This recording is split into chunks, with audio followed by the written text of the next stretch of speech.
നമസ്കാരം. റജി ലൂക്കോസ് എന്ന ഇടത് സഹയാത്രികൻ, അയാൾ ഇടത് സഹയാത്രികൻ മാത്രമല്ല, CPM-ന്റെ മെമ്പറാണ്. മാത്രമല്ല ജില്ലാ സമ്മേളനത്തിലടക്കം കടുത്തുരുത്തി ഏരിയ കമ്മിറ്റിയിൽ നിന്ന് പ്രതിനിധിയായി പങ്കെടുത്ത വ്യക്തിയാണ്. CPM-മായി ഇയാൾക്ക് ബന്ധമൊന്നുമില്ല എന്ന് വരുത്തി തീർക്കാൻ ശ്രമിക്കുന്നുണ്ട്. പക്ഷേ റജി CPM കാരൻ തന്നെയാണ്, CPM പ്രവർത്തകൻ തന്നെയാണ്, CPM-ന്റെ ഔദ്യോഗിക സ്ഥാനത്തിരിക്കുന്ന വ്യക്തി തന്നെയാണ് എന്നുള്ള കാര്യം ഒരു തർക്കവുമില്ല. ഈ റജി ലൂക്കോസ് BJP-യിലേക്ക് വന്നതിനെ കുറിച്ചുള്ള വലിയ ചർച്ചകൾ അത് തുടരുകയാണ്. സത്യം പറഞ്ഞാൽ അതിൻ്റെയൊക്കെ ആവശ്യമുണ്ടോ എന്ന് പോലും ചോദിച്ചു പോകുന്നു. ഇപ്പോൾ BN ഹസ്കർ ഉണ്ട്. അദ്ദേഹം ലീഗിലേക്ക്, ഇന്ത്യൻ യൂണിയൻ മുസ്ലിം ലീഗിലേക്ക് പോകും, CPM-മായി ഇടഞ്ഞു. ഇവരൊക്കെ ചാനൽ ചർച്ചകളിലെ CPM-ന്റെ അല്ലെങ്കിൽ ഇടതുപക്ഷത്തിന്റെ മുഖങ്ങളാണ്. ഇവരൊക്കെ ഇങ്ങനെ പോകുന്നതിൽ അത് രാഷ്ട്രീയമായ എന്ത് ചേഞ്ചാണ്, വലിയൊരു മാറ്റമാണ് കേരളത്തിലെ പൊതുസമൂഹത്തിൽ ഉണ്ടാകുന്നത് എന്നതിനെ കുറിച്ച് ആരും പറയുന്നില്ല. കാരണം ഒരു ചുക്കും ഉണ്ടാവാൻ പോകുന്നില്ല. റജി ലൂക്കോസ് BJP-യിലേക്ക് വന്നാൽ എന്ത് രാഷ്ട്രീയ മാറ്റമാണ് ഉണ്ടാകുന്നത്? BN ഹസ്കർ ലീഗിലേക്ക് വന്നാൽ എന്ത് മാറ്റമാണ് ഉണ്ടാകുന്നത്? രാഷ്ട്രീയ മാറ്റം. പത്മജ വേണുഗോപാൽ BJP-യിലേക്ക് വന്നു.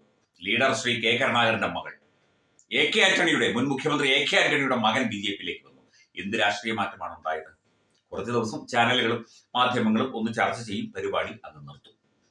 സത്യം പറഞ്ഞാൽ BJP ഈ ഇദ്ദേഹത്തെ സ്വീകരിച്ചത് എന്ത് മാനദണ്ഡങ്ങളുടെ അടിസ്ഥാനത്തിലാണ് എന്നുള്ള കാര്യത്തെക്കുറിച്ച് നമുക്ക് വ്യക്തതയില്ല. പക്ഷെ അതൊരു ഇപ്പം ഇദ്ദേഹത്തെ ഒരാളെ പാർട്ടിയിലേക്ക് വരുമ്പോൾ സ്വീകരിക്കുക എന്നത് ഒരു പാർട്ടി നയമായിരിക്കാം. എന്നാൽ പോലും ആളും തരവും ഒക്കെ നോക്കി വേണ്ട ഇക്കാര്യങ്ങൾ ചെയ്യാൻ എന്ന് ചില BJP മുതിർന്ന പ്രവർത്തകരും ഒക്കെ തന്നെ പറയുന്നുണ്ട് എന്നതാണ് സത്യം. സത്യം പറഞ്ഞാൽ CPM രക്ഷപ്പെട്ടു, BJP-യിലേക്ക് എത്തി, BJP-ക്ക് പണി കിട്ടി തുടങ്ങിയ ചില വിമർശനങ്ങളും ഈ ഒരു സമയത്തുണ്ടാകുന്നുണ്ട്. എഴുത്തുകാരനും ചലച്ചിത്ര പ്രവർത്തകനും സാമൂഹ്യ നിരീക്ഷകനുമായ ജോയ് മാത്യുവിന്റെ ഒരു പോസ്റ്റ് കാണാനിടയായി. ഞാൻ പ്രാഞ്ചിയാണ് എന്ന് പറഞ്ഞയാൾ ഇപ്പോൾ വഞ്ചിച്ചത് ആരെയാണ്? വഞ്ചിച്ചത് എന്നല്ല, വേറൊരു അക്ഷരമാണ്.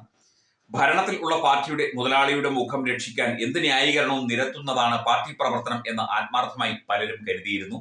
അവരിൽ നിന്ന് മാതൃക ഉൾക്കൊണ്ട് ഏതാണ്ട് 5 വർഷത്തോളം കേരളത്തിലെ ചാനലുകളിൽ CPM-ന്റെ മുഖമായിരുന്നു BJP-യിൽ ചേർന്ന റജി ലൂക്കോസ്.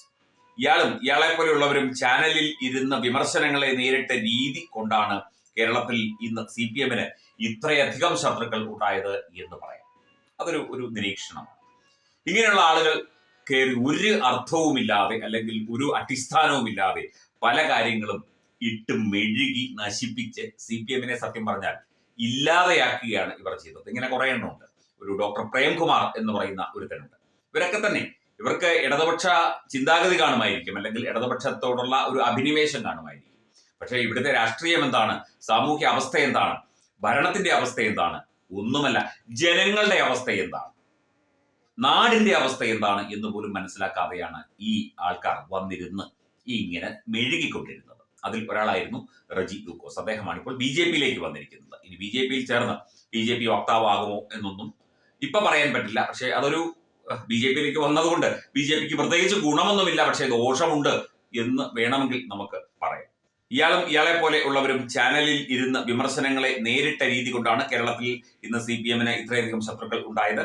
ഈ മഹാത്മാവിനെ ഏറ്റുവാങ്ങിയ ആർഷഭാരത പാർട്ടിക്ക് എല്ലാവിധ ആശംസകളും. ഒപ്പം അല്പം വൈകിയെങ്കിലും രക്ഷപ്പെട്ട CPM-നും എന്ന് പറഞ്ഞുകൊണ്ടാണ് ജോയ് മാത്യു എന്ന പ്രാഞ്ചിക്ക് ഒരു സീറ്റ് വേണം എന്ന് പറഞ്ഞ് നേരത്തെ റജി ലൂക്കോസ് ഇട്ട ഒരു പോസ്റ്റ്, ഈ വർഷം തന്നെ ഇട്ട പോസ്റ്റാണ് കേട്ടോ. ഒരു പോസ്റ്റും കൂടി സൂചിപ്പിച്ചിരിക്കുന്നു. ശരിക്കും BJP ഒരു ഇയാളെ ഏതെങ്കിലും രീതിയിൽ സ്ഥാനാർത്ഥിയാക്കി നിർത്തുകയോ അല്ലെങ്കിൽ പാർട്ടിയുടെ ഏതെങ്കിലും ഔദ്യോഗിക സ്ഥാനം കൊടുത്ത് അങ്ങോട്ടും ഇങ്ങോട്ടും മാറ്റുകയോ ഒക്കെ ചെയ്താൽ അത് BJP-ക്ക് ദോഷം ചെയ്യും എന്ന് തന്നെയാണ് ജോയ് മാത്യു വിലയിരുത്തുന്നത്. തീർച്ചയായിട്ടും അത് വിലയിരുത്താം, അങ്ങനെ വിലയിരുത്താം.